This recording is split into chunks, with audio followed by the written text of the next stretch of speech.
Hey there, LinkedIn friends. Welcome to CANNAfact Friday. I can't believe we survived another week, and this one was a doozy for me. I don't know how it was for all of you out there. This is CANNAfact Friday. This is episode 8. We're so excited to have you all here.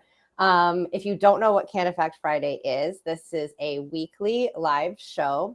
We do it right here on LinkedIn Live, and we share stats and facts related to the cannabis industry, cannabis consumers to be specific. And then we provide some context on what all of it might mean, including chatting with some amazing experts, people who are founders of companies, people who are doing amazing things with product development. And we try to make sense of this wild world of cannabis. So today I am joined by my co-host, as always, David Palaschuk, who is the best-selling author of Branding Bud, The Commercialization of Cannabis. And my name is Adriana Hemans. I'm the VP of Strategy at ISA, bringing you some Friday vibes from LA. Good morning, Adriana. Looks like you're frozen, David. Maybe that's on my end. I thought you were frozen for a moment. I can hear you now. All right, well, I'm here. Okay, I'm told I'm fine. So I'm feeling fine right now. So I'm going to continue to feel fine. And that said, good morning, Adriana. I'm excited. As you said, it's our 8th episode, and we've got some crazy details and alignments, which you'll just get to in a minute. But before we do that, again, CANNAfact Friday is pretty awesome. What we do is this is our 8th episode, so we're now 2 months deep in it, still trying to figure it all out, put it all together. But what we've been able to do is basically spend time with industry experts and take an interesting data point every week and contextualize it and talk through it, better understand what it is we're talking about instead of just a data point or a soundbite that the industry seems to be running to every week as something new and exciting comes up. So we're here to sort of get our heads around that and better understand what's taking place, not only from a quantitative perspective with data points, but also from a qualitative perspective with the folks that run the industry and are in the industry. So that said, Exactly, well said. Yeah, so that said, I'm excited to jump in. Thank you, Adriana. And what's most important, and what we find is most important, and what hopefully you find is most important, is your ability to chime in and to participate in the conversation. So we ask everybody on the right side, there's a chat bar, and please feel free to jump in and share your thoughts with us as we talk through, and we'll do our best to incorporate you and your questions into the conversation as we move forward and we introduce our guests. So with that, Adriana, do you want to introduce our guest today? Yeah, absolutely. So joining us today is Kylie Halperin, who is the founder and CEO of Dose of Chill, which makes a line of vape pens with an active ingredient, Delta 8, which I think this is very exciting because this is episode 8. We're talking about Delta 8. I would love to say I planned it out in advance, but the truth is it was just a coincidence. But it'll still be fun. So yeah, let's bring out Kylie. Hello, everyone. Welcome. Happy Friday. Thank you for having me. Happy Friday. Welcome. We're going to call it Crazy Eights today. It's the Crazy Eights every day in my world. All right, so let's kick it off. We're going to share 3 stats today, which is awesome. Before we throw up the first slide, I just want to do a really quick sort of disclaimer. I am not a biologist or a chemist or an expert in the chemical compounds, but if there are people in the audience who are experts and you see some questions popping up in the chat that you feel like you know the answer to, please feel free to chime in and we'll have a little education learning session going on in the chat. All right, cool. So before we throw the first one up, just some context from Kylie would be really helpful. What exactly is Delta 8 and why has it been grabbing so many headlines recently? Yeah, so Delta 8, some of us may or may not know, there's over 100 known cannabinoids found in the hemp and cannabis plant. Delta 8 specifically is a psychoactive minor cannabinoid, and Delta 8 that is hemp derived, not synthetically created, with 0.3% Delta 9 THC or less under the 2018 Farm Bill is federally legal in our country. And what's great about it is, it's a close sibling to Delta 9. It's, I believe, one chemical bond removed from Delta 9. So it shares a lot of the same properties of Delta 9, but the effects are slightly different. It really fits the sweet spot. I like to describe it as the middle ground between CBD and cannabis, Delta 9. It's CBD's big sister and Delta 9's younger cousin, where it provides, it's hard to explain it any other way, but it's really, it's a nice, mellow hybrid feeling that's psychoactive, mildly psychoactive. So you're going to feel more noticeable effects than CBD, but it's about half as potent than Delta 9. So it has less intoxication, more of a controlled experience. It's also much more of a body high and less of a mind high. So you're keeping your mind clear-headed, functioning. A lot of people who have started to experiment and incorporate Delta 8 into their routine enjoy it for the fact that maybe they're not able to consume cannabis during the day for whatever reason. So Delta 8 could be a great substitute or an alternative to traditional cannabis. It's also great for newcomers or kind of curious folks that are interested, but might be afraid to try THC, Delta 9, or they don't know where to access Delta 9 because it's not legal in their state. And CBD just isn't enough for them. So Delta 8 is really that perfect sweet spot for when we want to feel a little something more and still maintain that kind of functional, just right high. That's super interesting. I feel like we could have a lot of fun making a family tree for all the minor cannabinoids and who's the cousin and who's the auntie and who's the weird outlier that's like shows up on Christmas Eve drunk. But yeah, thank you for providing that background, Kylie. That's super helpful for our conversation. Should we throw up the stat?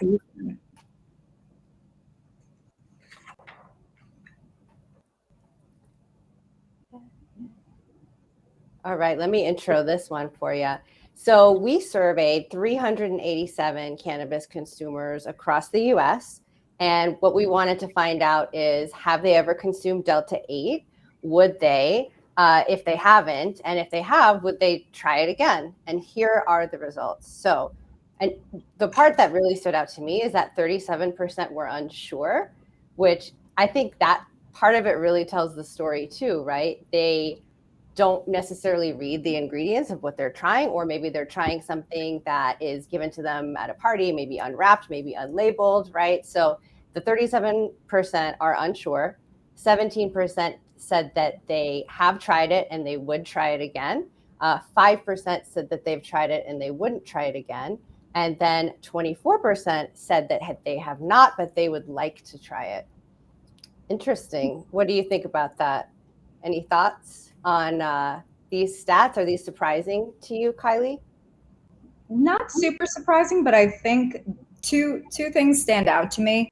Of the people who have tried it, that's 22% combined, which is 3 out of 4 people like it and want to try it again, which makes me feel tremendously hopeful and a big opportunity that Delta 8 still has to consume the minds and hearts of customers. And then not just that, but there is clearly a specific need state or a therapeutic benefit that's coming from that. So 3 out of 4 versus 1 out of 4 is an important stat for me. And then the second is just that 77% who are unsure or never tried it. I mean, this is the white space, this is the opportunity to research, educate, inform, figure out what's going on there. Is it the packaging? Is packaging not clear? What is going on? So I think there's a huge opportunity with the 77%. That comes up to me immediately. I agree. If I could comment too, I think those folks that are unsure, I think really speaks to the lack of clarity and the lack of knowledge and the lack of education in the industry. So while people hear about CBD and other cannabinoids, Delta 8 sort of falls into that, and people in the know that it's different. People not in the know just feel it might be something else that's in the cannabis they're smoking or drinking or consuming, vaping, or consuming whatever form factor they do. So that's what's intriguing to me here. What's also compelling is the diversity or the polarization, if you will, of D8, right? There tends to be people in states where they can easily purchase and consume THC that don't really pay attention to D8, where in other states where it's not legal, where THC is not legal, people pay more attention to D8. So it seems that it's probably, there's a lot of geographic elements to this as well. And it's likely that they're unsure also because Delta 8 is found in trace amounts in a variety of different products. It's just not large enough to call out, or we didn't have the information before like we do now on what it actually does. That's a really good point. So people may have tried it and not realize it, not because they didn't read the package or because they didn't know what they were trying, but just because it was in the product, but it wasn't necessarily listed because it was such a small amount. Interesting. Yes, and I believe to the question, so the unsures could apply to people with THC in general. Yes. Thanks for the question, Zeman. Right. Kylie, we didn't jump into something early on, which I think is important. You not only created and own a vape company, co-founded a vape company, but you also sell D8 cartridges. What I'd love for you to touch on briefly is pretty much when you started the business, there was the vape crisis, right? And then soon after that, there was the pandemic. Could you just briefly, from an entrepreneur's perspective, share with us what that was like? Because I feel if we don't ask you that question, we've missed an opportunity, to talk through something important. Yeah, and great question. It's definitely been a journey. Actually, I launched Dose of Chill in January 2019 with a range of full spectrum CBD vaporizers. And our sole mission at that point was to purely cut out the bullshit that was surrounding CBD at that time and make honest hemp products that were affordable, simple to use, and easy to understand. And when I launched back in January 2019, this was right after the Farm Bill passed in December 2018. So CBD awareness was up, but the information at that time, very much as we're seeing now with Delta 8 and the rise of other emerging cannabinoids, there was a ton of bad actors out there. There were really terrible products that were, profit over people, exaggerating health claims, mislabeling packaging, not providing any lab reports. There was no brand transparency. There was no CBD go-to brand that I felt I would put in my body, solely because you just didn't know who was reputable and who was serving up snake oil.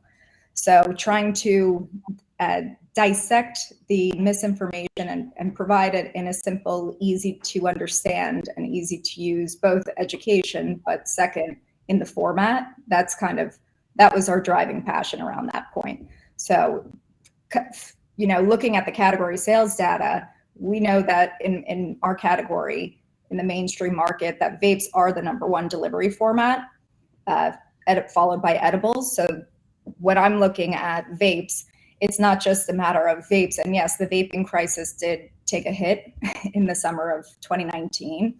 We pretty much went from supplying 3 months worth of inventory to distributors to stores stocking maybe a week, 2 weeks worth of inventory. So it was hard for us to predict how much we should be ordering, what we need, where is the market going to go from here, what's next. But we're a firm believer in vapes and the vaporizer technology. When done right, it is the most effective delivery format in the sense that it boasts high bioavailability. So you're absorbing at least 80% of the active ingredient at the fastest speed of absorption. So you have the quickest onset. We're in a culture, we move, everybody's stressed. You want to feel your medicine. You want what you want and you want to feel it immediately. At least that's how I am. So vapes to me seem like a no-brainer, and I think there's a huge application for vaporizers in the future as a drug delivery format. So fast forward a year, we had survived the vaping crisis. We had come out on top, and it's not, and how you manufacture the vapes also matters. Good quality hardware, we're dealing with thicker viscosity oils. We need to be thinking about a ceramic heating element, all of the different components that the consumer isn't aware of at first glance, and you don't really know until you get up under the hood. And that's where being a brand that is reputable and honest and transparent and provides the metal reports, the data, everything you need, soup to nuts, and on top of, seed to sale testing reports. We've gotten better as an industry at that, but I think there's still a lot of work to do. That journey that you just shared with us about what the hit that you took in 2019 is amazing. Thank you for sharing that, especially looking at where you are now. I think you mentioned you're in 3,000 retail locations across the US. Yeah, I think it's around 3,500 now. Nice. So definitely a big recovery. You must have been extremely busy. Yeah. Well, in 2020, it was hard to do a lot, right? But we came across Delta 8 really early on. Took us about 6 months and change to formulate, figure out. But it seemed the second I received a first sample of it and I tried it, and I was like, oh, wow, this is something special. Our DD8 Delta 8 pens seemed like a natural extension to bring to market. If you don't mind, I'd like to share a question from our audience. Skylar, who is head of product at Resonate Blends, has a question. I have heard that 3 milligrams of D8 is roughly equivalent to 1 milligram of D9 in terms of euphoric effects, CB1 receptor affinity. Does that sound appropriate based on your experience? Yes, that does sound correct. And, going to our DD8, our dosing is 1 3-second puff equals roughly 3 milligrams of Delta 8 per dose. So that ratio would convert to around 1 milligram in terms of Delta 9. Thanks for your question, Skylar. That was a good one. Thanks, Skylar. And I'm curious, and this is where I step out of my area of expertise, but we're talking about milligrams, so essentially that's math, and we could figure that out. But the effects, how does that differ from person to person, or simply put, does that differ from person to person? I would imagine it's not as simple as the math problem or solution that was thrown out by Skylar. Is that correct? Yeah, I mean, everybody's tolerance and biochemistry is different. So how one person reacts, somebody might need 5 puffs and somebody might need 2 puffs.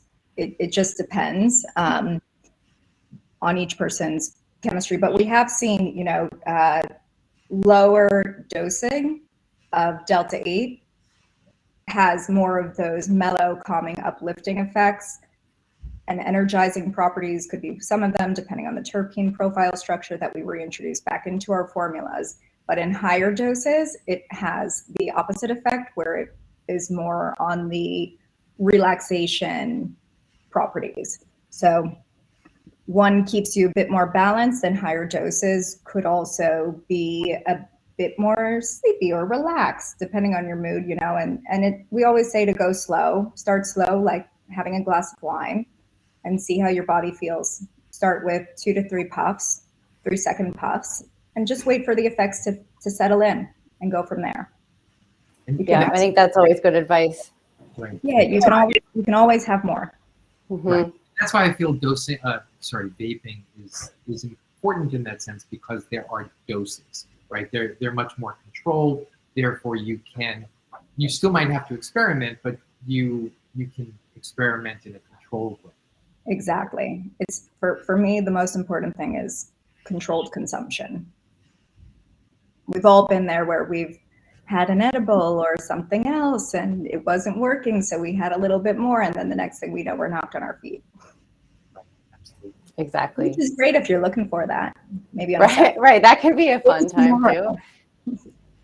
I see that. So let's do one more question before we head on to the next stat. This one is from Matthew Lowe, Creative Director at BBDO, and he would like to know, what are the legal parameters around advertising Delta 8 products? Well, hello, Matt. The legal parameters for Delta 8 are the same as they are for CBD and all hemp products in the space. So there's certain things that we can and cannot say. We obviously can't make any medical claims, exaggerated claims. It's a fine line for sure. And I think we're still figuring out how we can push the boundaries and still be in the compliance zone without raising any eyebrows. Thank you. Eyebrows go first, the eyes follow. Thanks, Matthew. All right, let's throw up stat number 2. This one is about, so we surveyed, I think it was let me look at my notes here for a second, 376 cannabis consumers, again, across the whole US. So really the purpose of this poll was to understand what benefits people associate with these minor cannabinoids, which ones are most likely to be seen as a source of anxiety relief or appetite control or pain relief.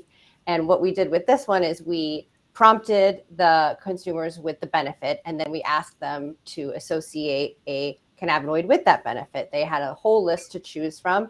These were not the only 3. And our next stat, I'll show you more of the different cannabinoids that we explored with this survey. But for this one, I pulled out 3 examples because I felt like they were good to compare and contrast against each other. And those 3 are Delta 8, CBN, and THCV. And what you can see here is that Delta 8 came on top for anxiety relief and for pain relief, and slightly below THCV for appetite control. Any surprises here in terms of what consumers are associating with benefits? Obviously, there's a lag, right, between when we bring a product to market and we start to advertise the benefits and what it can do. The packaging says a lot to consumers, communicates a lot about what the ingredients might do for them. But in the meantime, as we're sort of like catching up, there can be misinformation, there can be just a lack of knowledge about these things. So we just kind of wanted to see, based on what they're hearing and experiencing and seeing, where they're at now, what their perception is now of minor cannabinoids. I mean, you hit the nail on the head. It's interesting, and it's nice to see D8 win on pain and anxiety relief. I think it's also important to call out that THCV and D8 are both psychoactive cannabinoids, where CBN is a non-psychoactive cannabinoid. And I'd also be interested to see a stat from CBD years ago to today, just sheerly based on what information around accuracy, knowledge, and consumer awareness, and the market reputation affecting the input and the data that we're seeing. And how that's changed. Yeah, you make a great point. I mean, I think in some ways, these stats and these numbers are really interesting, but I think in some ways they beg more questions, right? What this does for me is start to call out how people aren't totally sure about what the benefits of cannabinoids are and how they differ. And there's also, if you look at these things, they're benefit specific, but they're also anxiety, their appetite, their pain relief, which is really also a different mindset from focus, right? And Adriana, we come back to ISA's research on the subtractive and the additive, right? Subtractive is alleviating pain, taking something away.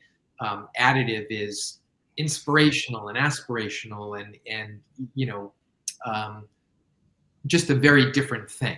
And so even to your point earlier, Kylie, which is interesting, when you have pain and you're trying to alleviate it, you want it you want that alleviated fast. Where if you're looking to be inspired or to focus, of course, the faster the better, but sometimes if it comes on slow, it just brings you into that state rather than a jump. So it's just interesting to see these benefits and how they're associated with the cannabinoids. And I think form factor too plays a part in that too. We've seen a lot of beverages come onto the, the fore and come into the market. For example, Gem and Jane, which has THCV for appetite control, and some others D8 as well. But it's interesting to see the form factor and the message come through. So, Kylie, that leads me to my question, which is really being a front runner in the market, not only with D8 but also with the form factor itself. How does that how does education play into the role of marketing and advertising as much as awareness? Yeah, I mean, there's a lot of education required, like you said, and even looking at Delta 8, how do we talk about hemp cannabinoids, and how do we talk about hemp cannabinoids that are psychoactive but also legal, right? How do we explain those benefits in terms and ways that consumers can understand and relate, and at least be intrigued and do more research on their own, and hopefully that research is the right research, because there's a lot of stuff out there that we're just not sure. But we saw a really budding opportunity to bring legal and approach, because Delta 8 is approachable in the sense that it's less potent, it's less intense than traditional cannabis, but it has a lot of those same good benefits. And for everything that we do and what we put out there, my goal is just to make people feel good. And if that is recreational or it's therapeutic needs, I hope I can provide that. So the it's importance of, so we sorry, do a lot go ahead. of education around that. And then we, even our formulas, right? So we have Delta 8 as our core ingredient, and then it's all naturals. But what we do is we reintroduce specific terpenes to mirror the same profiles and experiences and aroma as sativa, hybrids, and indicas. So now you have another layer of information to communicate. With all that info to share and explain and dive into with consumers, have you found that there's one sort of communication channel that works better than others? I'm sort of curious, are people reaching out to you on Instagram and asking you questions? How do you communicate with your customers? How do you develop that kind of back and forth and those relationships? Yeah, and it goes back to earning trust and building credibility, which takes time. And we have two ways that we communicate and that we educate. And the first is, we're really lucky on the wholesale side that we have been able to leverage our existing distributors, vendors, and retailers, and then and excite them to, one, what is Delta 8, right? And we're dealing with this of a pandemic. So people are just, we did a lot of training. So on a distributor and a retailer side, it's everything we do, from one-to-one sales training to store vendor demo days, sampling days, where we're actually on the ground at some of their top locations, educating both on an end customer level and also our front of line folks that are dealing with our customers every day and need to be able to provide the right guidance and the right information for what the consumer is looking for. And we're not in a dispensary landscape, but I like to look at our retail partners as the one right behind the counter. That's my equivalent to the bud tender. So what can I do to educate them so they're the most knowledgeable that they can be and provide accurate information? So then we have, on the second side, we have our consumer side. And again, we were really lucky because we had a really great built-in community just from our Dose of Chill CBD fan base.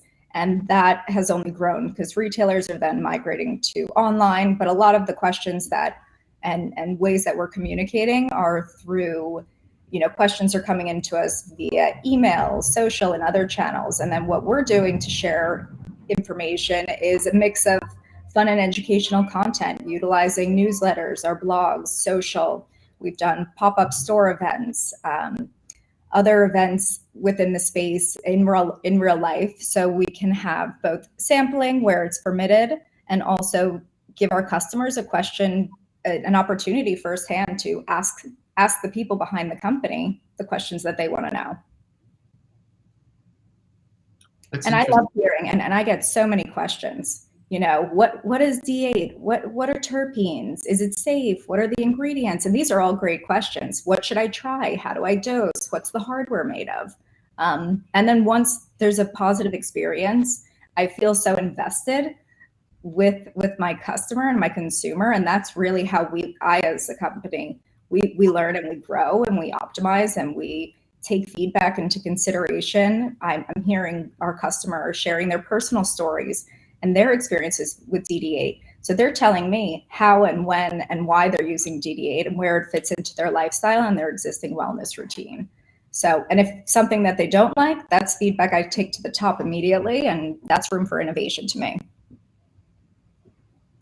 We have a question that I think would be cool to explore with you, Kylie. And this is also from Skylar, who is the head of product at Resonate Blends. Has the infrastructure for producing D8 progressed to the point where D8 can be produced very clean and at scale, especially given the lack of regulatory oversight?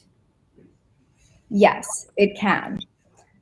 We're at that point where it has come a long way since introduction in 2020, and that was actually a con and a pro at the same time. When we introduced Delta 8 to the market, we had if you take, once we've gotten that processed right, we still need to test it with our third-party vendors. And early on, there was little to nobody who could actually run these tests to tell us what the levels of D8 should be. There wasn't that D8 testing like there is now.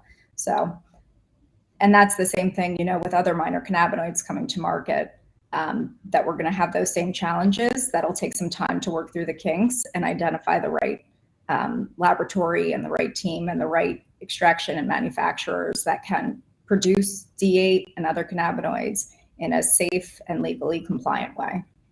And that's, also taking into account that we want to know where our hemp is originally coming from too. So that's as important for you as it is for the consumer. 100%. Right. If not the most. Cool. A great question. Thanks, Skylar. All right, should we head to the next stat? We have one more for you today. All right, here we go. So this was part of the same poll that I mentioned earlier. 387 people responded. We gave them a list of cannabinoids. And if you are having difficulty reading this on a small screen, it's Delta 10, Delta 8, Delta 7, THCO, THCV, THCA, CBN, CBGA, and CBG. Lots of options. Sometimes I think of this as like an alphabet soup, but the top two that people said they were most likely to try was THCA, followed by Delta 8. Interesting. Curious to hear from you, Kylie. Are any of these on this list ones that you're considering incorporating into a future product line? I mean, yes and yes. I think we have to always be on the quest to experiment with different cannabinoids, even terpenes, and innovative new formats for delivery. Because at the end of the day, the customer is much more conscious and much more aware of what they're putting in their body and what they're looking for and seeking out. And if we can figure out the right ratios to create more of those personalized products that fit within a certain and specific need state that our customers are seeking out, that at the end of the day is the goal. So there's a couple on here, and I'll just throw out a few examples. We're still playing around in the lab, but for example, is there something we can do with a D8 CBN and CBD ratio? So you've kind of got an ultra calming effect that might be best suited to promote sleep in that example. Or is it a combination of CBG and another new cannabinoid that's also psychoactive called HHC, hexahydrocannabinol? butchered that one. And that ratio could be better for, boosting energy and mood. So I'm a big fan of finding the right product that fits my entire day. So starting in the morning with that energy, that uplift, kind of carrying it through with some balance, either ending it with my unwind on the indicas, or maybe I'm going out, so I'll pick it back up with the energy side. And then there's a slew and a plethora of specific needs that we have as customers. And the more we know, and people want to move away from their traditional medicine cabinet, and this is a great opportunity, and it's a halo to both the hemp and the cannabis industry, that we're just normalizing the plant in so many ways. So Kylie, when you speak about the opportunity, it seems to me that there's two opportunities. There's this information that we're going through today is so in depth, and if you look at what we're seeing, Delta 8, Delta 10, Delta 7, etc., and ones that are even hot right now, like HHC, that aren't even on there. It seems to me like there's a lot of nerdiness or geeking out on one side, but there also seems to be this opportunity for the Canna curious to come in that are really newbies. How do you look at that opportunity, or what is that opportunity? Are they two segments or more? Am I missing any? But it seems like you have to address many issues all at the same time, and segments perhaps. Can you talk about that? Yeah, I think I think it fits both, our existing cannabis user base, but then at the same time, I think there is a tremendous, and if not the bigger opportunity, is with those newcomers, because Delta 8 is a great beginner entry into plant medicine holistically. And then where they go from there, they have that, under their belt, and they've had some experience, and what scared them before with Delta 9, maybe it's more approachable. Maybe now they're going to seek out some other formats and different, being in the cannabis space or other hemp properties. And then on the beginner side, and again, going back to the ones that do consume, there's times where we might not be able to spark a joint. We might be at the playground, or, in a family obligation, or at work. So if there's an alternative or a substitute to provide a similar effect in a lesser intensity, I think that's where we've also seen, the duality of Delta 8 and the rise of these other hemp cannabinoids fit the bill. That's a really good point, that the need for discretion sometimes drives the direction of product development. And that could potentially change as we're in a situation where there are consumption lounges, for example, or there are places where discretion isn't needed as much as it is in most of the communities we live now. Yeah. And, just the opportunity to move Delta 8 and other new emerging cannabinoids into the world of cannabis brands that appeal to that more modern, savvy, conscious consumer. And would you talk about that for a moment? I know we briefly chatted the other day. We spoke about, consuming in a discreet way. We spoke about celebrities, coming on board to the industry. And initially, I was not a fan of celebrities coming into the industry because I just didn't see what value they brought, or what value they bring. But the truth is, the more and more I speak to people about this, I've reversed my position on it, because what they do bring is the ability to normalize. So when Justin Bieber came out with his product line, I rolled my eyes. But the more I thought about it, there's a lot of people that like Justin Bieber and pay attention to what he's doing. And so I think this movement toward normalization, at whatever it may be, needs to help those moms in the park, as they're pushing their kids on the swings, still microdose throughout the day in a discreet way that's meaningful to them and meets them where they are, as opposed to, I can't wait to get home to put the kids to sleep to, go take a bong hit or something like that. So I think form factors and controlled doses and all the things that you're working on, really get us to a place of normalization. And then, just normalizing the plant. Yeah, Trying to take some of those stigmas and barriers to entry little by little.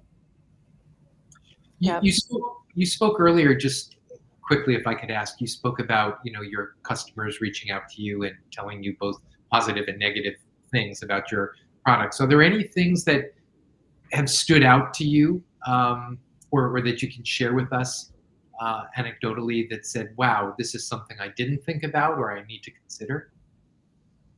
I think, going back to the stat from the chart, just the sheer relief and the benefit related to anxiety. We're in a stressed out world, right? We have little time. Everything is go, go, go. So if there's a moment and an opportunity that we can create something that takes the edge off just a little bit, I think we've won our battle. But a lot of this feedback is really helpful just in R&Ding our hardware, right? We had some issues that we didn't know about because we were working with a much thicker viscosity than we were used to. So in the beginning, we had some minor issues around the clogging, right?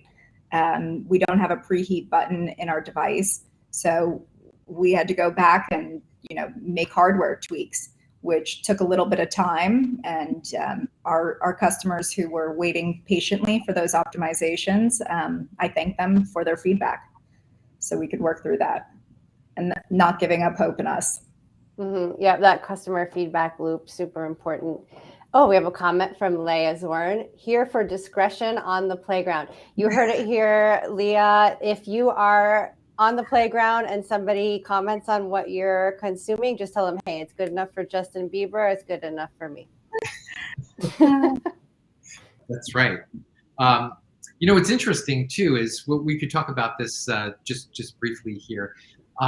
Next week, some of the things we're going to talk about are form factors and brand archetypes, and I think some of them appeal to different categories of consumers. Mm-hmm. Kylie, it seems that you have a particular consumer in mind as you've built out this brand. Can you just speak to that really quickly?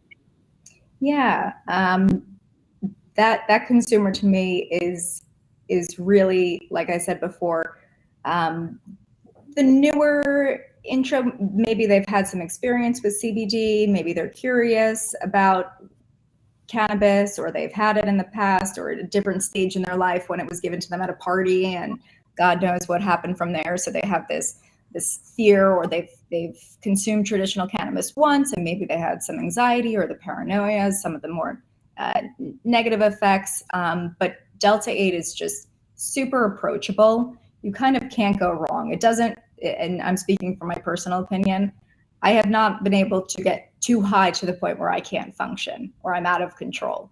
And I think that is just, framing in the concept of a hemp-derived psychoactive cannabinoid that fits in between CBD and cannabis. That eliminates a lot of barriers to entry we've seen. But there's, our core target audience, they're really curious. They're really curious about cannabis. They're really curious about hemp and plants and what it does for their wellness. So yeah, there's almost an unlimited appetite for if there's for a new product information. that can improve my wellness, I'm here for it. Sign me up. Mm-hmm. And that's why we think it's so important. I think we have an unlimited appetite also for trying to understand the landscape, not only from the consumer perspective, but from the perspective of people like yourself, Kylie. And we are so grateful that you were able to join us today and share your experience and your journey with building this brand. It's been very fascinating. Thank you, Thank Kylie. And we really appreciate that. We really appreciate the insight. And it's always great to hear how an entrepreneur makes it through the trials and tribulations, not only of a vape crisis, but a pandemic, and just being an early entrant to the market and taking the time to educate. So we thank you for all you're doing. We would also like to thank all of the listeners that have joined us today. And that said, one of the things we do is we offer a CANNAfact every Friday. So the URL will be coming up shortly on your screen. But if you're up for that, please please take a look at that. But most importantly, we just want to thank Kylie for coming on today. Kylie, you have an offer code that you'd like to share before you go today, don't Yeah, you? I just thought about it. I was like, what am I doing? The more the merrier. If anybody is interested in giving DD8 a whirl, either our cartridges or our pens, you can head over to our shop, doseofchill.com, and at checkout, enter DD820. 20 is spelled out, and yeah, that's 20% off first order. And if they come in today, I'll add in an extra for free. Ooh. Wow. All right, you heard that here. That's an I look forward to exclusive. hearing everybody's This feedback. is a CANNAfact Friday exclusive. Exclusive. Right. You heard it here. Awesome. Thank you so much, Kylie. Have an awesome weekend. You too. And thanks to all the listeners. Thank you, Kylie. Happy Friday, everyone. You too. Woo. So that said, we're finishing up our 8th episode, which was on D8. And again, we thank you to Kylie. If you'd like to sign up for a CANNAfact that will show up in your mailbox every Friday, or the CANNAfact Friday newsletter, please do so. And you can take a look at the screen, and there is our long URL and link, but there it is, isacorp.com, CANNAfact Friday sign up. So please join us for that. Yeah, if you can't make the show, you can still get the facts delivered into your inbox. So David, if you don't mind, I wanted to mention, as I know a lot of people who are in our audience are also attending events this year, that David will be in Fort Lauderdale at the Alternative Products Expo. Maybe you could share just a couple tidbits of what you're presenting. Sure. Well, for those that don't know, the Alternative Products Expo used to be called the CBD Expo, and that's pretty amazing in itself that the expo changed its name to include other cannabinoids. I feel bad in some way for CBD, but it certainly lost its glitz and glamour that it had maybe 2 years ago. But nonetheless, the Alternative Products Expo is taking place starting today, going through the weekend. Lots of information, lots of vendors, lots of knowledge being shared, and I'll be speaking about creating a meaningful cannabinoid brand, and I'll be talking about consumers and brand archetypes and form factors and need states and rituals and all the things that are meaningful when creating a cannabis brand. So that's what I'll be talking about, and I'll be hopping on the red eye tonight and taking a plane from Seattle to Florida, one of probably the longest trip you can take within the continental U.S. But nonetheless, I'm looking forward to that. So if anybody is in Fort Lauderdale, Florida this weekend, come down to the Alternative Products Expo and come check me out on Sunday. I'd love to meet you in person. That said, we are pretty excited about our show for next week, because what we're going to do is take information that I've created and that ISA has created, and we're sort of merging them together, because what we found over the course of time when we talk with people, I have built out in my book the 14 cannabis brand archetypes. ISA has these beautiful consumer profiles, and more often than not, we hear people ask us about what's the difference between a brand archetype and a consumer persona, and how do those come together? So we're looking forward to our next week episode of CANNAfact Friday, episode 9, where we're going to chat about brand archetypes and, I should say, cannabis brand archetypes and cannabis brand personas and how they overlap. And that should be a great conversation. I'm looking forward to that, Adriana. Yeah, definitely. It'll be a good one. And thank you also to everyone who commented and asked questions. I know we didn't get to all of your comments, so quick shout out to Michelle, Kelsey, and Tim. Appreciate you interacting with us today. And yeah, happy Friday, everybody. Go out and do awesome things. See you next week. Thank you, everybody. It's CANNAfact Friday. Go enjoy it. Thank you. Bye.